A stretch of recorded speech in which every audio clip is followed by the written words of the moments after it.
Indian పాలిటీలో first మనం history, development అలాగే silent features గురించి నేర్చుకోవాలి.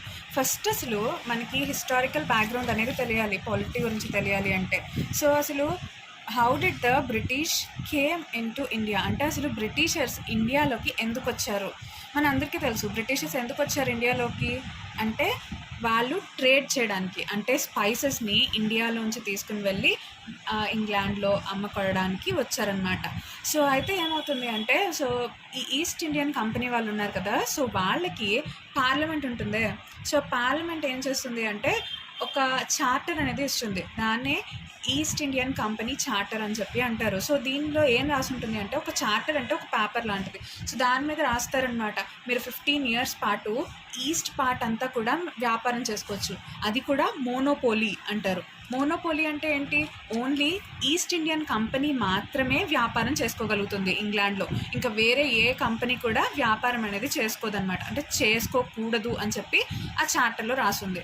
సో అందుకని ఈస్ట్ ఇండియన్ కంపెనీ వాళ్ళు ఏం చేస్తారు అంటే ఈస్ట్ పార్ట్ అంటే వరల్డ్లో ఉన్న ఈస్ట్ పార్ట్ అనమాట. సో ఆఫ్రికాలో కేప్ ఆఫ్ గుడ్ హోప్ అని చెప్పేసి ఆఫ్రికాలో ఎండింగ్ పాయింట్ ఉంటుంది. సో ఆ ఎండింగ్ పాయింట్ దగ్గర నుండి మొత్తం రైట్ సైడ్ ఉన్న పార్ట్ అంటే ఈస్టర్న్ పార్ట్ అంతా కూడా మొత్తం ఈ కంపెనీ వాళ్ళే అంటే మోనోపోలీ చేసుకోవచ్చు, అమ్ముకోవచ్చు, వ్యాపారం చేసుకోవచ్చు అని చెప్పి ఇక పార్లమెంట్ వాళ్ళకి అంటే ఒక చార్టర్ ఇచ్చేసారు. సో అయితే ఏమవుతుంది, మోనోపోలీ అనగానే ఏమవుతుంది అంటే వేరే కంపెనీ వాళ్ళు లేరు, కాంపిటీషన్ లేదు. సో వీళ్ళు చెప్పిందే రాజ్యం, వీళ్ళు ఎంత ప్రైస్ పెట్టి అమ్మితే అంత మనీ పెట్టి ప్రజలు కొనాల్సిందే. సో అందరూ ఏమనుకుంటారు, ఆ కంపెనీ చాలా ఎక్కువ సంపాదించేస్తుంది, ఎందుకంటే చాలామంది అంటే చాలా సామాన్లన్నీ తీసుకొస్తున్నారు కదా యూరోప్కి. సో ఇలా వీళ్ళు అమ్ముతున్నారు కాబట్టి, అది కూడా చాలా ఎక్స్ట్రా రేట్తో అమ్ముతున్నారు కాబట్టి బోల్డ్ ప్రాఫిట్ వస్తుంది అనుకుంటారు. సో ఎప్పుడు దాకా అంటే 1773 దాకా కూడా ఇదే అందరూ నమ్మారు. కానీ 1773లో ఏమైంది అంటే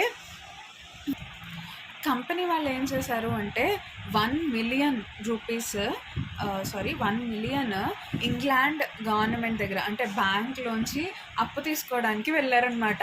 ఇంకప్పుడు ఈ గవర్నమెంట్కి మన అంటే ఈ ఈస్ట్ ఇండియన్ కంపెనీ గురించి అర్థమైంది. అంటే వాళ్ళు అంటే బయటకు కనిపించినట్టు మనం అనుకుంటున్నట్టు వాళ్ళు మనీ అనేది అంత ఎర్న్ చేయట్లేదు, వీళ్ళు అప్పుల్లో ఉన్నారు అని చెప్పి అనుకుంటుంది. మీకు కూడా డౌట్ రావచ్చు, ఎందుకు వీళ్ళు మోనోపోలీ చేస్తున్నారు, అసలు ఇండియా నుండి చాలా సరుకులు తీసుకొచ్చి ఇక్కడ అమ్ముకుంటున్నారు, అది కూడా 10 times ప్రాఫిట్ రావచ్చు అలా అని అనుకోవచ్చు. కానీ ఇక్కడ ఏమవుతుంది అంటే ఆ టైంలో సీసీ ఫుటేజెస్ అనేవి లేవు, అలాగే పెద్ద డిసిప్లినరీ కోడ్ ఇలాంటివన్నీ ఏమీ లేవన్నమాట. సో అందుకని ఏమవుతుంది అంటే ఎంప్లాయీస్ ఉంటారు కదా ఈస్ట్ ఇండియన్ కంపెనీలో వర్క్ చేసే ఎంప్లాయీస్, సో వాళ్ళు ఏం చేస్తున్నారు, వాళ్ళు తీసుకొచ్చే దాంట్లో వీళ్ళు మధ్యలో కొంచెం తీసేసుకుంటున్నారనమాట. సో అలా ఎంప్లాయీస్ అందరూ కొంచెం కొంచెం తీసేసుకోవడం వల్ల ఫైనల్గా కంపెనీకి అయితే ఏం మిగలట్లేదు. సో ఈ కంపెనీకి అంటే వాళ్ళకి సీసీ ఫుటేజెస్ లెక్కలు ఇలాంటివన్నీ ఏమీ లేవు కాబట్టి వాళ్ళు ఏం చెప్తారంటే ఓన్లీ మేము ఇదే తీసుకొచ్చాము, ఇండియాలో ఇదే ఉందంట అని చెప్పి అలా అంటూ ఉంటారనమాట. అంటే కొంచెం అమౌంట్ తీసుకొచ్చి ఇదే తీసుకొచ్చా అంటారు. సో ఇలా ఏమవుతుంది అంటే మొత్తం అంతా కూడా కంపెనీకి ఏమీ లాభం లేకుండా అయిపోతుంది, కంపెనీ లాస్లోకి వెళ్ళిపోతుంది. సో ఓన్లీ ఎంప్లాయీస్ మాత్రం రిచ్ అయిపోతున్నారు, బట్ కంపెనీ అనేది పూర్ అయిపోతుంది అనమాట. సో ఈ విషయం ఇంగ్లాండ్ పార్లమెంట్కి తెలిసింది. సో అప్పుడు ఇంగ్లాండ్ పార్లమెంట్లో ఉన్న ప్రైమ్ మినిస్టర్ ఎవరు అంటే లార్డ్ నార్త్ అనమాట. అంటే 1773లో Lord North England prime minister. Regulating act of 1773. అసలు ఈ రెగ్యులేటింగ్ యాక్ట్ అనేది అసలు ఎందుకు వచ్చింది అంటే మనం ఇందాకే రీజన్ చూసాం. సో ఇప్పుడు గవర్నమెంట్ అంటే ఇంగ్లాండ్ గవర్నమెంట్ ఏం చేస్తుంది అంటే ఈస్ట్ ఇండియన్ కంపెనీ చాలా సంపాదిస్తుంది కాబట్టి ఈ కంపెనీ మీద మనం కంట్రోల్ తెచ్చుకోవాలి అని చెప్పి ఆ కంట్రోల్ తెచ్చుకోవడం కోసం ట్రై చేస్తామే ఈ యాక్ట్ అనమాట. So first step England government ఈ కంపెనీ మీద వాళ్ళు ఈ కంపెనీని కంట్రోల్ చేయడానికి చేసిన ఫస్ట్ స్టెప్ కింద రెగ్యులేటింగ్ యాక్ట్ ఆఫ్ 1773 అని చెప్తారు.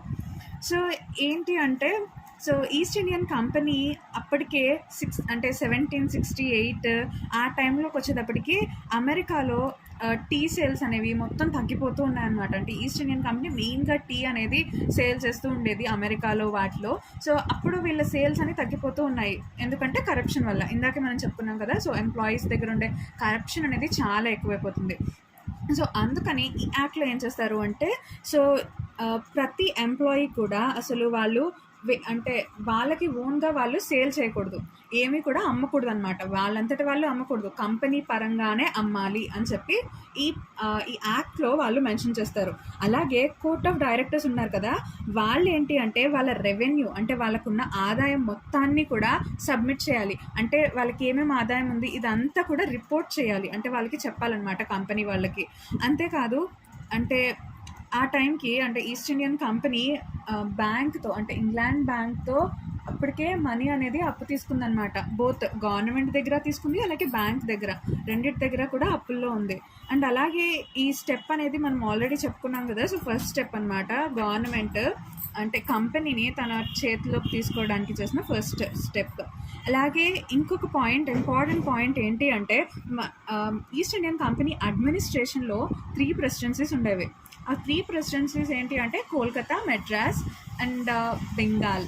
ఓకే, సో ఈ త్రీలో ఏంటి అంటే ఈ 3 ప్రెసిడెన్సీస్లో కూడాను గవర్నర్స్ ఉండేవాళ్ళు.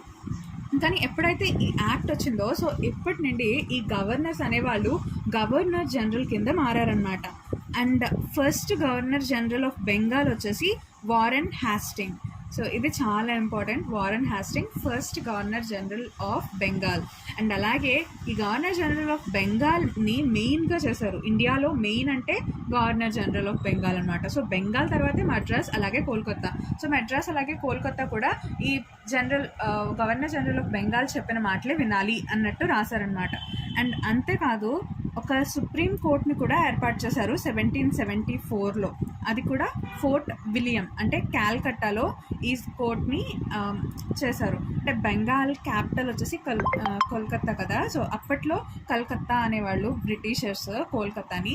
సో కల్కత్తాలో ఫస్ట్ ఎపెక్స్ కోర్ట్ అనేది 1774లో ఎస్టాబ్లిష్ చేశారు బ్రిటిషర్స్. సో అలాగే గవర్నర్ జనరల్ కూడా బెంగాల్లోనే ఉన్నారు. అండ్ అలాగే సుప్రీం కోర్ట్ కూడా ఉంది. సో దీనివల్ల ఏమవుతుంది అంటే కొన్ని డిస్ప్యూట్స్ అనేవి వచ్చాయన్నమాట. ఎందుకంటే వీళ్ళు ఏర్పాటు చేయటం అయితే చేస్తారు, సుప్రీంకోర్టు పెట్టారు, గవర్నర్ జనరల్ని పెట్టారు, గవర్నర్ జనరలే రెస్పాన్సిబుల్ మద్రాస్కి కోల్కతాకి అని చెప్పారు. ఇప్పుడు దాకా బాగానే ఉంది. కానీ సుప్రీంకోర్టు ఎలాంటి కేసెస్ని డీల్ చేయాలి, గవర్నర్ జనరల్ ఎలాంటి డెసిషన్స్ తీసుకోవాలి, ఇలాంటివేమీ చెప్పలేదన్నమాట. సో దీనివల్ల ఏమవుతుంది అంటే సుప్రీంకోర్టు హయ్యర్ అథారిటీ అంటే చీఫ్ జస్టిస్ ఉంటారు కదా, సో ఆయనకి అలాగే వారెన్ హ్యాస్టింగ్స్కి, సో వీళ్ళిద్దరికి కూడా ఏంటి అంటే కొంచెం డిస్ప్యూట్స్ అనేవి రావటం, అసలు ఎవరు ఎలాంటివి అంటే ఎలాంటి డెసిషన్ తీసుకోవాలో తెలియకపోవటం, ఇలాంటివన్నీ కూడా డిస్ప్యూట్స్ వచ్చాయన్నమాట. అండ్ ఇంకో ఇంపార్టెంట్ పాయింట్ ఏంటి అంటే సో గవర్నర్ జనరల్ ఆఫ్ బెంగాల్కి 4 కౌన్సిల్ మెంబర్స్ని ఏర్పాటు చేశారు. 4 మెంబర్స్ అనమాట ఆయన కౌన్సిల్లో ఉంటారు. అండ్ గవర్నర్ జనరల్ కూడా తను డెసిషన్ అనేది ఓన్గా తీసుకోలేరు. సో ఈ 4 మెంబర్స్లో మెజారిటీ ఎలా చెప్తే అలాగే వారెన్ హ్యాస్టింగ్ కూడా వినాలన్నమాట. సో అలా వీళ్ళు రాశారనమాట. సో రెగ్యులేటింగ్ యాక్ట్ ఆఫ్ 1773 మెయిన్గా అంటే దీని గురించే. సో ఏంటి అంటే మెయిన్గా కరప్షన్ని తగ్గించాలి. సో కరప్షన్ తగ్గించడం కోసం ఏం చేశారు, ఫస్ట్ ఎంప్లాయీస్ వాళ్ళ ఓన్గా అంటే సేల్స్ చేయకూడదు, అమ్మకూడదు. అండ్ అలాగే కోర్ట్ ఆఫ్ డైరెక్టర్స్ 24 మెంబర్స్ ఉంటారు కోర్ట్ ఆఫ్ డైరెక్టర్స్. సో వీళ్ళే అథారిటీ అనమాట, అంటే highest authority of east Indian company. So వాళ్ళు ఏంటి అంటే వాళ్ళ దగ్గర ఉన్న రెవెన్యూని అంతటిని కూడా రిపోర్ట్ చేయాలి అని 2 పెట్టారనమాట. కరప్షన్ని రెడ్యూస్ చేయడానికి 2 పాయింట్స్ యాడ్ చేశారు ఈ యాక్ట్లో. అండ్ అలాగే గవర్నర్ని గవర్నర్ జనరల్ కింద మార్చారు. అండ్ అలాగే మెడ్రాస్ అలాగే కోల్కత్తా ఈ రెండు కూడా subordinated to governor general of Bengal అని చెప్పి పెట్టారు. అండ్ అలాగే సుప్రీం కోర్ట్ ఎక్కడ చేశారు అంటే ఫోర్ట్ విలియం దగ్గర 1774లో సో సుప్రీంకోర్టుని ఏర్పాటు చేశారు. సో అప్పట్లో సుప్రీంకోర్టులో 1 చీఫ్ జస్టిస్ అలాగే 3 అదర్ జడ్జెస్ అనేవాళ్ళు ఉండేవాళ్ళు అనమాట ఈ సుప్రీంకోర్టులో. అండ్ ఇంకా ఇంపార్టెంట్ చెప్పాలి అంటే ఈ రెగ్యులేటింగ్ యాక్ట్ వచ్చేసి first step government of England ఈ ఈస్ట్ ఇండియన్ కంపెనీని తన గ్రిప్లో పెట్టుకోవడానికి చేసిన ఫస్ట్ స్టెప్. సో ఇది 1773 యాక్ట్. సో దీనివల్ల వచ్చిన డిస్ప్యూట్స్ని అంటే మనం ఇందాకే మాట్లాడుకున్నాం కదా, సో ఈ గవర్నర్ జనరల్కి అలాగే సుప్రీంకోర్టు చీఫ్ జస్టిస్కి కొంచెం డిస్ప్యూట్స్ వచ్చాయి, వాళ్ళిద్దరికి ఎలాంటి కేసెస్ని హ్యాండిల్ చేయాలో తెలియలేదు. అలాంటప్పుడు ఈ డిస్ప్యూట్స్ని అంటే మళ్ళీ తొలగించడానికి ఇంకో యాక్ట్ క్రియేట్ చేశారు. ఆ యాక్ట్ వచ్చేసి అమెండింగ్ యాక్ట్ ఆఫ్ 1781 అనమాట. అంటే 4 years తర్వాత వాళ్ళ డిస్ప్యూట్స్ ఇవన్నిటిని కూడా అంటే మొత్తం తొలగించడానికి కొన్ని ఇయర్స్ తర్వాత వీళ్ళ డిస్ప్యూట్స్ అన్నిటిని